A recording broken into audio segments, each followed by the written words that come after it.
स्वागत है आपका अपने इस यूट्यूब चैनल पंख पाठशाला में। जैसा कि आप लोगों को पता है कि हम रेलवे ग्रुप डी के लिए रिकैप प्रोग्राम लेकर आए हैं। इसमें हम उन टॉपिकों को कवर कर रहे हैं जो रेलवे ग्रुप डी में अक्सर पूछे जाते हैं या उनके लिए बहुत महत्वपूर्ण हैं। जिन टॉपिकों से क्वेश्चन बनते हैं उनका हम रिकैप करवा रहे हैं और यह इस सीरीज का चौथी वीडियो है यानी रिकैप 4। और इससे पहले हम लोग 3 वीडियो ला चुके हैं। अगर आप लोग उसको नहीं देखें और वो बहुत इम्पोर्टेंट टॉपिक है तो आप जाकर उसको चैनल पर प्लेलिस्ट बनी है रिकैप के नाम से रेलवे ग्रुप डी, उसमें जाकर देख लीजिए या डिस्क्रिप्शन में लिंक दिया गया है उस पर जाके देख लीजिए, बहुत ज़रूरी है। और आज हम संविधान की उन सभी अनुसूचियों को देखेंगे क्योंकि अनुसूचियों से बहुत बहुत लगातार क्वेश्चन बनते हैं।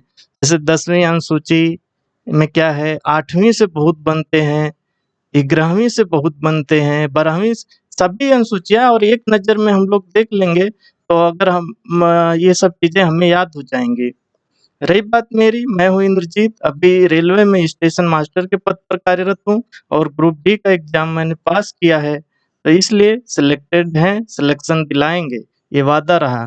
चलिए शुरू करते हैं आज की अनुसूचियाँ और इसमें हम देखेंगे कैसे याद भी कर सकते हैं, हमें भूले ना, इस पर भी पूरा फोकस रहेगा।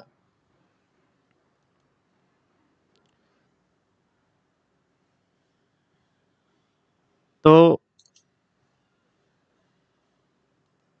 हाँ, अनुसूचियों की बात करें तो ये क्यों जोड़े गए, मतलब इसका क्या है, कुछ ऐसी बातें जिनको सूचीगत करना जरूरी था तथा संविधान के बीच में बार बार उनका उल्लेख करना उचित नहीं था, उनकी अनुसूचियां बना दी गई।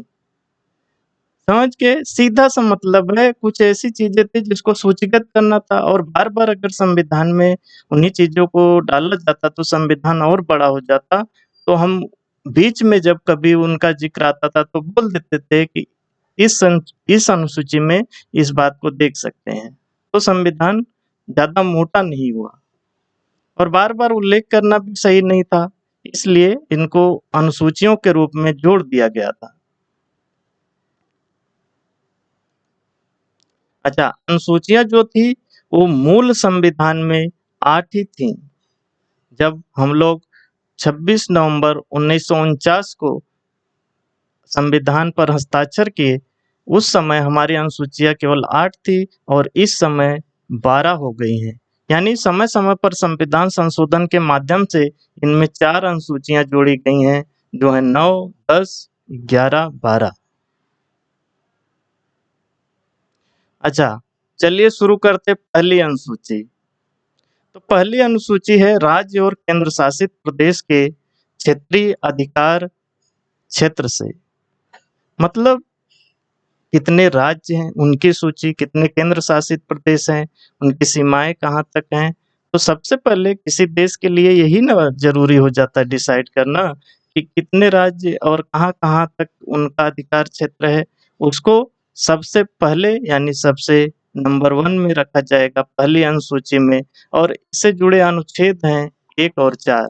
ये इतना जरूरी नहीं है, ये डीप हो जाएगा, लेकिन हम ये याद रखेंगे पहली अनुसूची यानी हमारे राज्य केंद्र शासित प्रदेशों का उनमें सूची है, मतलब वो कहाँ तक उनका अधिकार क्षेत्र है और कितने हैं। तो पहला तो ऐसे ही याद होगा कि सबसे पहले राज्य और कितने हैं वो बताएं। फिर दूसरी जो आ जाती है, इसमें विभिन्न संवैधानिक पदों जैसे राष्ट्रपति, राज्यपाल, सुप्रीम कोर्ट, हाई कोर्ट के न्यायाधीश, कैग यानी नियंत्रक एवं लेखा परीक्षक, इसकी इन लोगों की जो संवैधानिक पद हैं उनके वेतन और भत्ते तथा उनके विशेषाधिकार दूसरी अनुसूची में डाले गए हैं। अरे भाई, इसको ऐसे याद रखिए जैसे कि हमारे राज्य बता दिए गए, दूसरे में भाई राज्य को चलाने के लिए कुछ पद भी होंगे ना, तो उनको कितना वेतन भत्ता विशेषाधिकार क्या रहेगा। तो इस तरह से याद रखिएगा, पहले में राज्य की सूची, दूसरे में उनको चलाने वाले लोगों की वेतन भत्ते, इनका वर्णन किया गया है। इससे संबंधित अनुच्छेद अगर जानना चाहें तो 59, 65, 75, 97, 125, 148, 158, 164, 186, 221। अच्छा, अब तीसरी आ जाते हैं। इसमें शपथ या प्रतिज्ञान का प्रकार है, मतलब प्रतिरूप दिया गया है कि कौन किसकी शपथ कैसी होगी। जैसे इसमें केंद्रीय मंत्री, सांसद, सुप्रीम कोर्ट, हाई कोर्ट के न्यायाधीश, कैग, इन लोगों का शपथ का प्रतिरूप दिया गया है कि इस तरह से ये लोग शपथ लेंगे। तो ये 3 जो हमारी अनुसूचियाँ उसको इसी तरह याद रखना है कि पहला राज्य की सूची होगी, दूसरे में उनको चलाने वाले जो संवैधानिक पद हैं, उनको बताया गया, उनके वेतन-भत्ते क्या होंगे, और तीसरा इनके लिए शपथ का भी होना चाहिए ना कि हाँ, शपथ कैसे लेंगे, तो तीसरे में शपथ है। पहले में राज्य की सूची, दूसरे में संवैधानिक पद जो हैं हमारे, उनके वेतन-भत्ते, और तीसरे में उन पदों के लिए शपथ। ठीक है, यहाँ एक चीज याद रखिएगा, जो राष्ट्रपति या राज्यपाल होते हैं, उनकी शपथ का जो प्रारूप है ना, उनका जो संबंधित अनुच्छेद है उसी में दिया गया है। तो ये क्वेश्चन बहुत पूछा जाता है, इसलिए इसको ध्यान रखिएगा कि शपथ का जो प्रारूप है वो अनुसूचियों में नहीं है राष्ट्रपति राज्यपाल के लिए, बाकी लोगों के लिए इधर दिया गया है तीसरी अनुसूची में। इससे संबंधित अनुच्छेद हो जाते हैं 75, 84, 99, 124, 146, 173, 188, 219। 3 को इस सीक्वेंस में याद रखिएगा। उसके बाद चौथा, राज्यसभा में सीटों का आवंटन। जैसे राज्यसभा में सीटों का आवंटन सबका एक समान नहीं है, आप पूर्वोत्तर में चले जाएंगे 1 सीट 2 सीट ऐसी है, तो इसलिए इनका इस एक अनुसूची, चौथी अनुसूची बनाकर ये बता दिया गया कि इस राज्य में कितने सीटें होंगी राज्यसभा के लिए। इसको याद 3 तो ऊपर ऐसे याद रखिएगा, चौथा ये अलग याद रखिएगा। याद रखने के लिए कहें तो 4 मतलब चौपट, राज्यसभा कुछ लोग चौपट मानते हैं, बस याद करने के लिए है। इस हिसाब से याद रख लीजिएगा कि चौथा राज्यसभा में सीटों का आवंटन, अनुच्छेद से संबंधित 4 है और 80 है। अच्छा, अब 5वां और 6वां इन दोनों को एक साथ याद रखना है। ये अनुसूचित जो क्षेत्र हैं उनके लिए है, जैसे राष्ट्रपति कुछ अनुसूचित क्षेत्र घोषित करते हैं उनके लिए है। तो 5वें में जो है अनुसूचित क्षेत्रों और अनुसूचित जनजातियों का प्रशासन और नियंत्रण किस प्रकार से होगा उसके बारे में सारी जानकारी 5वें में दी गई है, और ये जुड़ा है अनुच्छेद 244 से। वहीं 6वां भी यही बात है, लेकिन इसमें 4 राज्यों का उल्लेख कर दिया गया है, जैसे असम, मेघालय, त्रिपुरा, मिजोरम। इन राज्यों में जनजाति क्षेत्रों का प्रशासन कैसा होगा उसके लिए एक अलग सूची बनाई गई है। अब उस समय ऐसी स्थिति रही होगी कि इनको अलग से ऐसा बनाने की जरूरत पड़ी होगी, इसलिए इनको, और इस पे बहुत क्वेश्चन पूछा जाता है। तो 5वीं अनुसूची, 6वीं अनुसूची अनुसूचित क्षेत्रों या अनुसूचित जनजातियों के से संबंधित है, लेकिन 5वें में समग्र बात है, लेकिन 6वें में असम, मेघालय, त्रिपुरा, मिजोरम के लेकर अलग प्रावधान किया गया है, इसलिए 6वीं अनुसूची इनसे संबंधित है। तो इस प्रकार से आपको याद रखना है, और इससे संबंधित अनुच्छेद 244 और 275। अच्छा, इन राज्यों पर बहुत क्वेश्चन पूछते हैं। 6वीं अनुसूची में कौन से राज्य शामिल है, कौन से राज्य नहीं शामिल है, तो इन राज्यों का नाम आपको याद रखना बहुत जरूरी है। तो इसको इस मैप से याद रख सकते हैं, जैसे यहाँ बांग्लादेश से जो लगा है और असम से लगा है, ये हो गया मेघालय, और बीच में इधर असम हम जानते ही हैं। अच्छा, त्रिपुरा जो एकदम बांग्लादेश से तीनों तरफ से घिरा हुआ है त्रिपुरा, और नीचे जो एकदम लटका हुआ सा दिखता है ये मिजोरम। इस मैप से भी याद रखेंगे तो आपको ये नाम याद रहेंगे। मैं तो ऐसे ही याद रखता हूँ इनको। चलिए, 6वीं तक हो गया। अब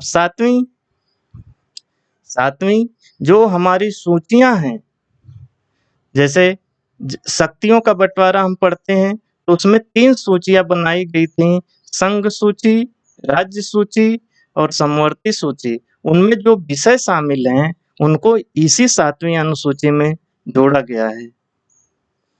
तो अब कौन-सा किस विषय पे कानून बनाएगा, वो सब बार-बार कहीं नहीं लिखा जा सकता था, इसलिए इनको अनुसूचियों के रूप में जोड़ दिया गया और याद रखना ये 7वीं है। और 7वीं से उसमें संघ सूची में 98 विषय कभी काल पूछता है, राज्य सूची में अभी 59 विषय और समवर्ती सूची में 52 विषय हैं और इससे जुड़ा जो अनुच्छेद है 246 है। 7वीं 7 अजूबे, सूर्य, इन सब से याद रख सकते हैं। जो इनके बीच में शक्तियों का बंटवारा है राज्य में और केंद्र में, उससे संबंधित है 7वीं अनुसूची। अब आती है बात 8वीं अनुसूची की। बहुत ज़्यादा क्वेश्चन पूछता है इस पे, तो ये राजकीय भाषाओं से संबंधित है और अक्सर पूछता है इसमें कितनी भाषाएं वर्तमान में हैं, 22 हैं। ये अनुच्छेद 344 और 351 से जुड़ा हुआ है। अच्छा, ये मूल संविधान में 14 ही थी और समय-समय पर इसमें भाषाएं कुछ जोड़ी गई और ये वर्तमान में 22 हैं। ठीक है? इस पे एक अलग भी वीडियो आएगा, बहुत महत्वपूर्ण ये टॉपिक है राज्य की भाषाओं से संबंधित। अच्छा, 9वां, अब ये 8 जो थी हमारे मूल संविधान में थी, 9वीं जोड़ी गई है बाद में संविधान संशोधन के द्वारा। ये प्रथम संविधान संशोधन 1951 के द्वारा जोड़ा गया इसको, यानी 1951 में ही नेहरू की सरकार रही होगी। अच्छा, उस समय भूमि सुधार को लेकर बहुत सारे कानून बनने थे। अच्छा, ये कानून बनते थे, सुप्रीम कोर्ट उस पे पुनर्विचार करता था, पुनर्वलोकन करता था। इस वजह से कानून, और उस समय संपत्ति का अधिकार भी था मूल अधिकार में, तो इसलिए बहुत दिक्कत होती थी। इसलिए एक 9वीं अनुसूची में भूमि सुधार से संबंधित कानूनों को बनाया गया और उसमें जोड़ दिया गया, तो उस पे सुप्रीम कोर्ट कोई हस्तक्षेप नहीं कर पाता था। हालांकि बाद में वो आया है उस पे कि अब उसको भी पुनर्विचार किया जा सकता है। तो ये 9वें में उन्हीं भूमि सुधार से संबंधित कानूनों को जोड़ा गया। पहला जो अनुसूची जोड़ी गई 51 में ही, वो भूमि सुधार से संबंधित कानूनों का, उस समय भूमि सुधार सबसे प्रायोरिटी था। तो इस हिसाब से जब शुरू हुई सरकार, उसी समय जो 9वीं सूची जुड़ी, इस पूरी इस कहानी को याद रखेंगे तो ये याद रहेगा। अच्छा, 10वां, इसमें भी बड़ी जबरदस्त कहानी है। ये कब हुआ? 52वां संविधान संशोधन। यही बहुत बार पूछता है कि 10वीं अनुसूची किस संविधान संशोधन से जोड़ी गई, तो ये 52वां संविधान संशोधन 1985। समझ सकते हैं, इमरजेंसी के बाद सरकार गई कांग्रेस की, लड़खड़ाए लोग और दल बदल उस समय बहुत चरम पर पहुंच गया कि गठबंधन की राजनीति शुरू हो गई थी। 85 में राजीव गांधी आ गए थे, इंदिरा गांधी जी उनकी हत्या हो गई थी। उस समय बहुत दल बदल हो रहे थे, इसलिए इस 10वीं अनुसूची में दल बदल से संबंधित कानून को जोड़ा गया और ये नई अनुसूची जोड़ी गई। तो इसको तो बहुत अच्छे से याद रखिएगा, 10वीं दल बदल से। ठीक, उसके बाद 11वीं और 12वीं, इन दोनों को एक साथ याद रखना है और ये एक ही साल जोड़ी गई। एक 11वीं है, पहली पंचायतों की शक्तियां, अधिकार और उनका उत्तरदायित्व क्या है, उसको लेकर है। और ये 73वें संविधान संशोधन 1992 से जोड़ी गई। ये अनुच्छेद 243 जी से जुड़ा है और इसमें 29 विषय शामिल। यही बहुत पूछता है। अच्छा, ये पूछता है पंचायत की अनुसूची किससे जुड़ी हुई है, कौन सी अनुसूची जो पंचायत से संबंधित है, ये पूछता है। इस संशोधन के द्वारा जोड़ी गई, ये पूछता, बहुत बार पूछा है। इसी प्रकार 12वीं नगर पालिकाओं की शक्तियों, अधिकार और उत्तरदायित्व को लेकर है। इसमें अनुच्छेद जुड़ा है 243 डब्लू और ये 74वां संविधान संशोधन, यानी ये 73वां, ये 74वां साल एक ही है और इसमें भी विषय पूछता है। 18 विषय इसमें शामिल है। इस प्रकार हमारी सभी जो 12 अनुसूचियाँ हैं वो हो गई हैं। इनको याद रखने के लिए ये 3 एक साथ राज्य का राज्य की सूची, उसे चलाने वाले जो संवैधानिक पद हैं, उनके वेतन भत्ते और तीसरे में उनकी शपथ। इस तरह से ये 3 होगा और चौथा हो जाएगा चौपट। राज्यसभा में सीटों का आवंटन याद करने के लिए सबका अपना महत्व है, तो 4 से चौपट और राज्यसभा को लोग चौपट मानते हैं कुछ लोग, तो उसमें सीटों का आवंटन जो है राज्यसभा में उसको लेकर है और 5वीं 6वीं अनुसूचित क्षेत्रों को लेकर है, 5वीं समग्रता से है और 6वीं में 4 राज्य स्पेशल जोड़े गए हैं, असम, मेघालय, त्रिपुरा और मिजोरम। अब 7 अजूबे, अब राज्य और केंद्र मिलकर अजूबे ही हैं एक तरह से। इस तरह से याद रखिएगा, उनके बीच शक्तियों का जो बँटवारा हुआ है उसके हिसाब से संघ सूची, राज्य सूची, समवर्ती सूची बनी है, वो 7वीं में है। 8वीं स्पेशल याद रखना है राज्य की भाषा के लिए और इससे बार-बार पूछते हैं क्वेश्चन, तो इसमें अभी 22 भाषाएँ हैं। उसके बाद 9वीं पहला संविधान संशोधन, जवाहरलाल नेहरू उस समय भूमि सुधार का मामला चल रहा था बहुत तगड़ा, क्योंकि किसी के पास जमींदारी प्रथा से लौटे थे हम लोग। बहुत लोगों के पास बहुत ज़मीन है, किसी के पास कुछ नहीं। तो पहला संशोधन करके ही 9वीं अनुसूची भूमि सुधार से संबंधित कानूनों की जोड़ी गई और फिर गठबंधन की राजनीति हुई। 10वीं अनुसूची दल-बदल विरोध कानून, अब फिर 11वीं 12वीं तो हमारे पंचायत और नगर पालिकाओं से जुड़ी हुई हैं और ये 92 में जोड़ी गई। 73वां 74वां संविधान संशोधन, इस तरह से आपको याद हो जाएगा। 1-2 बार देख लेंगे तो बहुत बढ़िया से याद हो जाएगा और बहुत इसमें चीज़ें पूछी जाती हैं। अब आपके लिए एक प्रश्न है कि राष्ट्रपति के शपथ का प्रारूप किस अनुसूची में दिया गया है?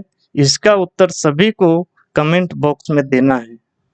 इसी से समझ में आएगा आप इस पूरे टॉपिक को समझे कि नहीं, और ये क्वेश्चन बहुत पूछता है, इसलिए इसका उत्तर सभी लोग देंगे कमेंट बॉक्स में।